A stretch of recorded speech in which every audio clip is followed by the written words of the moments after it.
पौराणिक कथाओं में ना कुछ किरदार ऐसे होते हैं जिनका दर्द, जिनका अपमान और फिर उनका बदला एक पूरे महायुद्ध की वजह बन जाता है।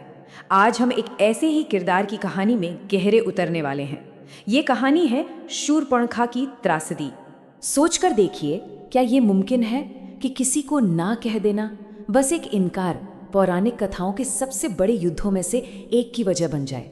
सुनने में अजीब लगता है ना, पर शूर्पणखा की कहानी हमें यही दिखाती है कि कैसे एक अकेला पल, एक व्यक्तिगत अपमान पूरे साम्राज्य के विनाश का कारण बन सकता है और इतिहास की धारा को हमेशा हमेशा के लिए बदल सकता है। तो हमारी कहानी शुरू होती है दंडक वन के घने शांत जंगलों से।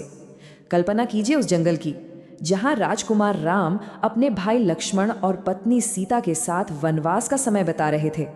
सब कुछ शांत था, सामान्य था, पर यह शांति ज्यादा देर टिकने वाली नहीं थी। और इसी शांति के बीच उस जंगल में एंट्री होती है शूर्पणखा की। ये कोई आम स्त्री नहीं थी, वो थी लंका के शक्तिशाली राक्षस राजा रावण की बहन। और जब उसकी नज़र राजकुमार राम पर पड़ती है, उनके तेज और सुंदरता को देखकर वो पहली ही नज़र में उन पर मोहित हो जाती है। अच्छा, यहाँ एक बात समझना बहुत जरूरी है। शूर्पणखा एक राक्षसी थी। अब इसका मतलब क्या है? इसका मतलब है कि उसके पास कमाल की मायावी शक्तियां थीं और सबसे खास शक्ति थी अपनी मर्जी से कोई भी रूप धारण कर लेना।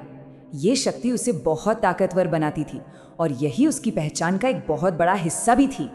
तो जैसे ही वो राम पर मोहित हुई, उसने एक पल भी नहीं सोचा। उसने फौरन अपनी उसी शक्ति का इस्तेमाल किया और खुद को एक बेहद बेहद खूबसूरत स्त्री के रूप में बदल लिया। देखिए, ये सिर्फ किसी को आकर्षित करने की कोशिश नहीं थी, ये अपनी इच्छा को सामने रखने का एक बहुत ही सीधा और हिम्मत वाला कदम था। लेकिन कहानी का असली मोड़ यहीं से शुरू होता है, जहां एक उम्मीद से भरा प्रस्ताव एक ऐसे दृढ़ अस्वीकृति से टकराता है जो सब कुछ बदल कर रख देता है। शूर्पणखा की उम्मीदों पर जैसे पानी फिर जाता है और उसका प्रेम का प्रस्ताव उसे सीधे अपमान की खाई में धकेल देता है। और ये अपमान देखिए, एक बार नहीं बल्कि एक के बाद एक होता है। सबसे पहले वो राम के सामने विवाह का प्रस्ताव रखती है। राम बहुत विनम्रता से मना कर देते हैं, कहते हैं कि वो तो अपनी पत्नी सीता के प्रति वचनबद्ध हैं।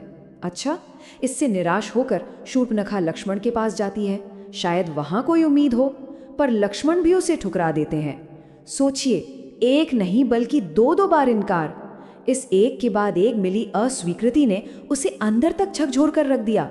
उसका अपमान अब दोगुना हो चुका था।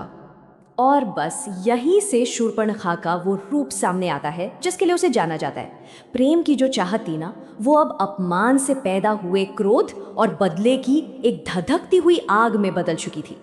गुस्से और अपमान से भरी शूर्पणखा अब इस सब के लिए किसे जिम्मेदार ठहराती है? सीता को। अक्सर ऐसा होता है ना, जब इंसान सीधे तौर पर उसे चोट पहुंचाने वाले का सामना नहीं कर पाता, तो वो किसी और को, किसी आसान लक्ष्य को अपनी नफरत का निशाना बना लेता है। और बस इसी जलन में, इसी क्रोध में वो सीता पर हमला कर देती है। और इस हमले के जवाब में जो होता है, वो इस कहानी का सबसे क्रूर मोड़ है। सीता की रक्षा के लिए लक्ष्मण आगे आते हैं और शूर्पणखा पर ऐसा वार करते हैं कि उसकी नाक और कान काट देते हैं। ये सिर्फ एक शारीरिक चोट नहीं थी, ये उसके स्त्रीत्व पर, उसके स्वाभिमान पर, उसकी पूरी पहचान पर एक ऐसा गहरा घाव था जो कभी भरने वाला नहीं था। तो यहाँ हम उसके व्यक्तित्व में आए जमीन आसमान के फर्क को साफ साफ देख सकते हैं। कहाँ वो शूर्पणखा जो पहले आत्मविश्वासी थी, उम्मीदों से भरी थी, और कहाँ अब ये शूर्पणखा जो अपमानित है, गुस्से से भरी है और बस बदला लेना चाहती है। पूरी तरह से बदल गई वो। और शूर्पणखा का यही व्यक्तिगत अपमान, यही बदले की भावना वो छोटी सी चिंगारी साबित हुई जिसने आगे चलकर रामायण के महायुद्ध की आग भड़का दी। एक इंसान का दर्द एक पूरे साम्राज्य के युद्ध का कारण बन गया।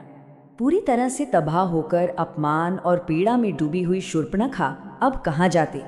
वो सीधा भागकर पहुंचती है अपने शक्तिशाली भाई लंका के राजा रावण के पास।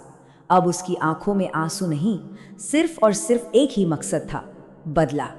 और अब देखिए कि कैसे एक घटना दूसरी को जन्म देती है, एक पूरी चेन रिएक्शन की तरह। सब कुछ शुरू होता है शूर्पणखा के अपमान से। वो जाकर रावण को अपनी कहानी सुनाती है और उसके गुस्से को भड़काती है। भाई के अपमान का बदला लेने के लिए रावण क्या करता है? वो सीता का अपहरण कर लेता है और बस सीता के अपहरण के साथ ही उस महान और विनाशकारी युद्ध की शुरुआत हो जाती है। देखा कैसे एक घटना से दूसरी जुड़ी है। तो क्या शूर्पणखा की कहानी सिर्फ एक बदले की दास्तां है? नहीं, बिल्कुल नहीं। ये अपने आप में एक बहुत बड़ी चेतावनी है, एक ऐसी कहानी जिसमें हमारे लिए कई गहरे सबक छुपे हुए हैं। सबसे पहले तो ये कहानी हमें दिखाती है कि जब जुनून पर कोई काबू न रहे तो वो कितना विनाशकारी हो सकता है।